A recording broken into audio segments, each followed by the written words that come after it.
बोर्ड्सला जे वेटेज होते जास्तीत जास्त ओके. त्याच त्या चॅप्टर्सवर जास्त आलेलं. फिजिक्स आणि केमिस्ट्रीसाठी टाइम कमी पडला. PYQs वर जास्त फोकस करू नका. नमस्कार विद्यार्थी मित्रांनो, मी विक्रम गावडे स्वागत करतो तुमचं युनियन एज्युकेशन युट्यूब चॅनलमध्ये. तर आज 23 तारखेची जी सेकंड शिफ्ट आहे त्याचा रिव्ह्यू करायला आपण आलेलोच आहे. तर बघूया तर स्टुडंटला पेपर कसा गेलाय, काय गेलाय. बट येणाऱ्या रविवारी आपण इंजिनिअरिंग ऍडमिशन प्रोसेस रिगार्डिंग एक फ्री सेमिनार कंडक्ट करणार आहोत. त्याची लिंक व्हॉट्सअप ग्रुपवरती आपण प्रोव्हाइड करणार आहोत. डिस्क्रिप्शन मध्ये दिलेली व्हॉट्सअप ग्रुपची लिंक तुम्ही नक्की जॉईन करू शकता आणि फ्री सेमिनारचा फायदा करून घेऊ शकता. तर या सेमिनारमध्ये इंजिनिअरिंग ऍडमिशन प्रोसेस कशी असणार आहे, काय काय डॉक्युमेंट रिक्वायर्ड आहेत, कुठले कॉलेजेस तुमच्या पर्संटाईल अकॉर्डिंग मिळू शकतात, त्याचबरोबर कुठल्या इमर्जिंग ब्रांचेस आता ट्रेंड मध्ये आहेत, तर या रिगार्डिंग इन्फॉर्मेटिव्ह तुम्हाला नक्कीच भेटेल. तर बघूया तर स्टुडंटचा रिव्ह्यू कसा होता, काय होता. विद्यार्थी मित्रांनो, आता आपल्यासोबत राशी आहे. राशीचा सुद्धा आत्ताच पेपर झालाय, तर कसा होता, काय होता तिच्याकडूनच विचारून घेऊयात. पेपर मॉडरेट होता. ओके टुवर्ड्स टफ मॅथ्स आणि फिजिक्स मॉडरेट लेवलचे होते. केमिस्ट्री खूप इझी होती. ओके. आणि जे PYQs असतील किंवा मागच्या काही शिफ्टचे क्वेश्चन्स रिपीट झालेले किंवा सिमिलर टाईपचे आलेले काय वाटत होते का? मी मागच्या शिफ्टचे तर पेपर सोडवू नाही शकले, सगळे क्वेश्चन सगळे सोडवू नाही शकले. ओके पण PYQशी मिळते जुळते होते. काफी मॅथ्सचे खूप मिळते जुळते होते. ओके.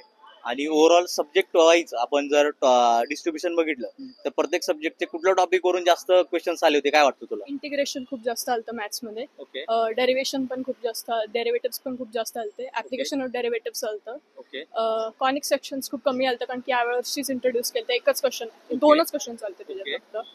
केमिस्ट्रीमध्ये इक्वल डिस्ट्रीब्युशन मला वाटली. आणि फिजिक्समध्ये पण इक्वल डिस्ट्रीब्युशन होती. हो. आणि ऑप्टिक्स पण आलते, 3-4 क्वेश्चन चालते. ओके. आणि रे ऑप्टिक्स पण क्वेश्चन चालते. आणि लास्ट आमचा जो चॅप्टर आहे वेव ऑप्टिक्स, त्याच्यामधनं पण आलते. आणि ओव्हरऑल जर एकंदरीत शिफ्टच्या बाबतीत बोलायचं झालं तर डिफिकल्टी लेवलला काय रेट करशील 10 आउट ऑफ 2? डिफिकल्टी लेवल 7 होतं.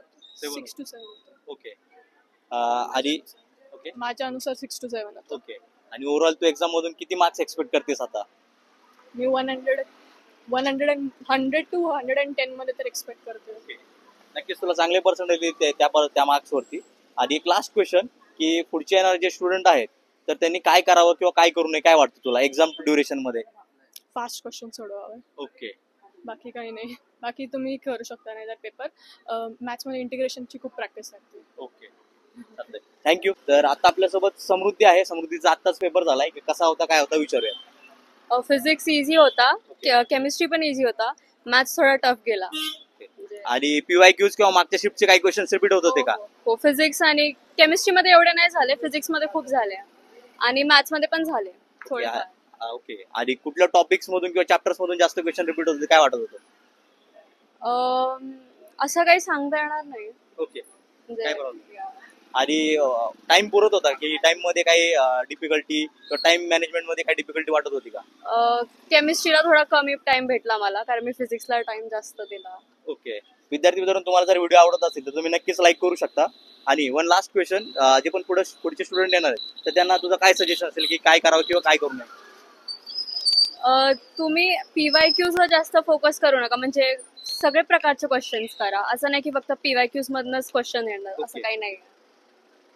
आणि ओव्हरऑल आता किती मार्क्स एक्सपेक्ट करतेस एक्झाम मध्ये? अराउंड 120. ओके नाही, तुला 100% चांगले पर्सेंटेज येतील. थँक्यू. विद्यार्थी मित्रांनो, आता आपल्यासोबत एक स्टुडंट आहे, त्याचा आत्ताच पेपर झालाय, त्याच्याकडूनच विचारूया कसा पेपर होता. नाव काय तुझं? माझं नाव भावेश सुकेकर आहे. ओके. आणि ओव्हरऑल आजचा सीईटीचा पेपर कसा होता? आजचा जरा मीडियम लेवलचा होता. Okay. मॅथ्स आणि फिजिक्स जरा हार्ड होता फक्त. ओके. केमिस्ट्री ठीकठाक गेला. ओके. आणि PYQs किंवा मागच्या शिफ्टचे काही क्वेश्चन्स होते तर ते रिपीट होत होते का? हा, 2-3 क्वेश्चन रिपीट झालेले. ओके. आणि जे पण टाइम मॅनेजमेंट किंवा टाइम व्यवस्थित पुरत होता का? मॅथ्सला जरासं कमी पडत होता, Okay. पण ते मॅनेज झालं. ओके. आणि कुठल्या चॅप्टर्स वरून जास्त क्वेश्चन्स आले होते, काय वाटतं तुला? जास्तीत जास्त ज्या बोर्ड्सला जे वेटेज होते जास्तीत जास्त ओके. त्याच त्या चॅप्टर्सवर जास्त आलेलं. ओके. आणि आजच्या शिफ्टला 10 आउट ऑफ डिफिकल्टी लेवल साठी किती रेट करशील? 7 पर्यंत. ओके. आणि आता किती मार्क्स एक्सपेक्ट करतोस तू? माझं चालू आहे की 120 पर्यंत. Okay nice. नक्कीच तुला चांगले पर्सेंटेज येतील. Thank you, all the best.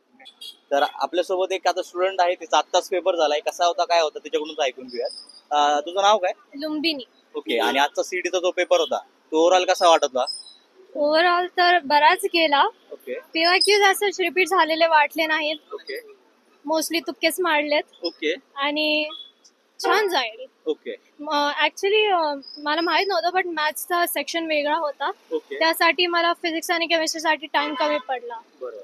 तर विद्यार्थी मित्रांनो, हा प्रॉब्लेम खूप साऱ्या स्टुडंट सोबत होतो बघा, की स्टुडंटला माहितीच नसतं फिजिक्स केमिस्ट्री हा लॉक सेक्शन असतो आणि मॅथ्स वेगळा सेक्शन असतो. तर पहिल्या 1.5 तासामध्ये आपल्याला फक्त फिजिक्स आणि केमिस्ट्री हाच पार्ट अटेम्प्ट करता येतो आणि पुढच्या सेक्शनमध्ये म्हणजे उरलेल्या 1.5 तासामध्ये आपल्याला फक्त आणि फक्त मॅथ्सच अटेम्प्ट करता येतो. आपण टॅब स्विच वगैरे करू शकत नाही, त्याच्यामुळं त्याच्याकडे एक व्यवस्थित लक्ष द्या, ठीक आहे. तर त्याच्यानंतर जे PYQs किंवा प्रिव्हियस शिफ्टचे काही क्वेश्चन होते ते रिपीट झालेले नव्हते, right.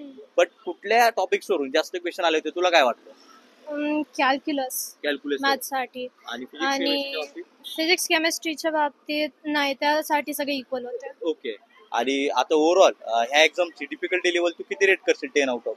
Medium 10 out of. Okay difficulty level नाही एवढी नव्हती, 2-3. ओके. तर विद्यार्थी मित्रांनो, जर तुम्हाला हे व्हिडिओज आवडत असेल तर तुम्ही नक्कीच लाईक करू शकता. आणि वन लास्ट क्वेश्चन, जे पण पुढचे येणारे स्टुडंट आहेत तर त्यांना काय टिप्स देशील, कसा अभ्यास करावा किंवा लास्टच्या डेज मध्ये काय काय स्ट्रॅटेजी वापराव्या? जास्त अभ्यास करायची गरज नाही, जस्ट कॉन्फिडन्सची गरज आहे. Okay okay. आणि आता तू किती मार्क्स एक्सपेक्ट करतेस एक्झाम मधून, तुला काय वाटतं? 150 क्रॉस करेन मी आरामात. ओके, नक्कीच. ऑल द बेस्ट, तुला नक्कीच चांगले पर्सेंटेज येतील. तर विद्यार्थी मित्रांनो, आजची जी 23 तारखेची सेकंड शिफ्ट होती त्याच्या ओव्हरऑल रिव्ह्यू द्यायचा झाला तर जसं स्टुडंट कडून फीडबॅक भेटला होता, तर त्याच्या हिशोबाने आजची जी शिफ्ट होती तर ती आपण नक्कीच मॉडरेट लेवलची म्हणू शकतो. त्याचबरोबर जर आपण चॅप्टर वाईज वेटेज बघायचं झालं तर मॅथ्समध्ये साधारणपणे जे कॅल्क्युलसचा पार्ट होता तो थोडा जास्त बघायला मिळत होता. त्याचबरोबर जो फिजिक्स असेल केमिस्ट्री असेल ह्याचं इक्वल वेटेज आपल्याला बघायला मिळत होतं. हे तर झालं फिजिक्स केमिस्ट्री मॅथ्सच्या बाबतीत. बट जे PYQs होते ते थोडे रिपीट झालेले बघायला मिळत होते. सो तुम्ही त्याच्या हिशोबाने नक्कीच अभ्यास करू शकता. मॅथ्सच्या बाबतीत बोलायचं झालं तर थोडा डिफिकल्ट पेपर होता मॅथ्सचा. त्याच्याबरोबर जो केमिस्ट्री होता तो खूपच इझी होता असं स्टुडंटचं म्हणणं आहे आणि फिजिक्स मॉडरेट लेवलचा होता. तर अशाच प्रकारचे जे नवनवीन इन्फॉर्मेशन आहे ते आपण आपल्या युट्यूब चॅनलवरती नक्कीच आणणार आहोत. येणाऱ्या रविवारी आपण engineering admission process regarding free seminar conduct करतो, तर त्याची लिंक नक्कीच आपल्या व्हॉट्सअप ग्रुपवरती येईल. व्हॉट्सअप ग्रुपची लिंक डिस्क्रिप्शन बॉक्समध्ये दिलेलीच आहे. तुम्ही ते नक्की जॉईन करू शकता आणि सेशनचा फायदा करून घेऊ शकता. तर सेशनमध्ये काय काय कव्हर होणार आहे बघा, इंजिनिअरिंग ऍडमिशन प्रोसेस कशी असणार आहे, त्याच्यामध्ये कुठले कुठले डॉक्युमेंट रिक्वायर्ड आहेत, कॉलेज कसे चूज करायचे आहेत, कुठल्या कुठल्या ब्रांचेस आहेत, इमर्जिंग ब्रांचेस कुठल्या आहेत, ह्याचं सगळं जो पार्ट असणार आहे तो आपल्या फ्री सेमिनारमध्ये कव्हर होणार आहे. नक्कीच तुम्ही जॉईन करू शकता. तर अशाच प्रकारचे नवनवीन इन्फॉर्मेटिव्ह व्हिडिओ हवे असतील तर तुम्ही नक्कीच युनियन एज्युकेशन या युट्यूब चॅनलला सबस्क्राईब करू शकता, लाईक करू शकता, कमेंट करू शकता. धन्यवाद मित्रांनो.